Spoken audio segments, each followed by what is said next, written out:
This is the sound of fire safety. And this is also the sound of fire safety.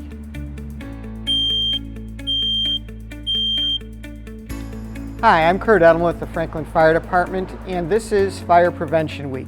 The theme for this year's Fire Prevention Week is to learn the sounds of fire safety.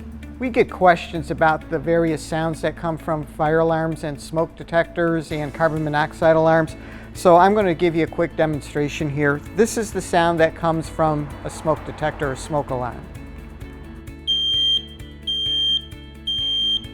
Okay, notice how there's three sounds. It's three pulses. We call it temporal 3. And that's a universal signal that there's a fire and that you need to evacuate. Now, the carbon monoxide detector is just a little bit different.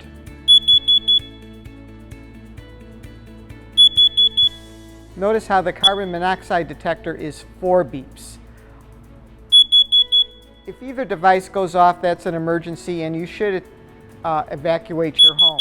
Another question that we get from people is, what is the difference between a smoke detector and a carbon monoxide alarm?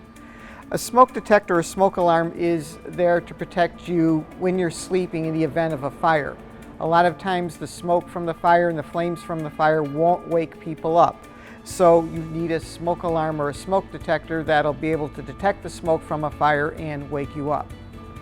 On the other hand, a carbon monoxide detector is designed to detect carbon monoxide. Carbon monoxide comes from incomplete burning of gas-fueled appliances or the fireplace in your home. And the thing about carbon monoxide is that you can't see it, you can't smell it, you can't taste it.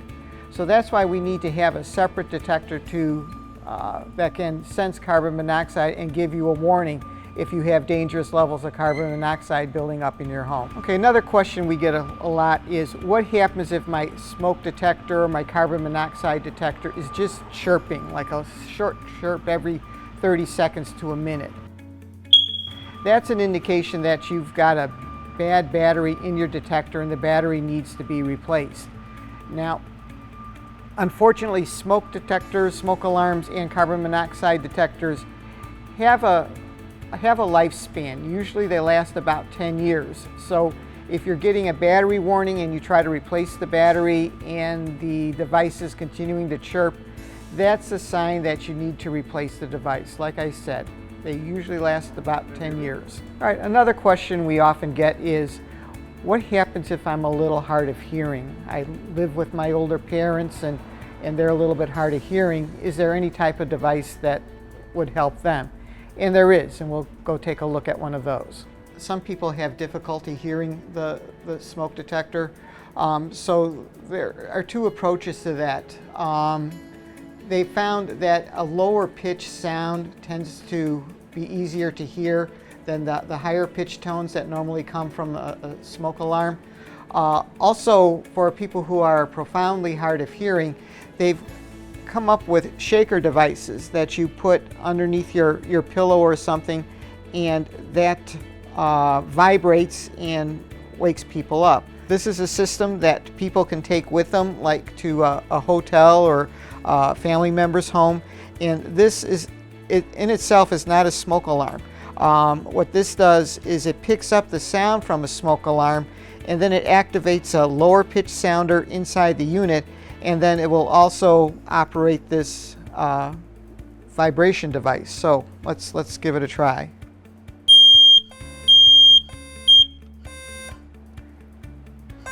Okay, you can hear that that's a lower pitch sound, and that's easier for people who are somewhat hard of hearing to hear. And then they have the bed shaker, and you can see how it vibrates and wakes people up. Remember the sounds of fire safety. If you hear a beep, use your feet, get out of the house, and call 911. If you hear a chirp, make a change.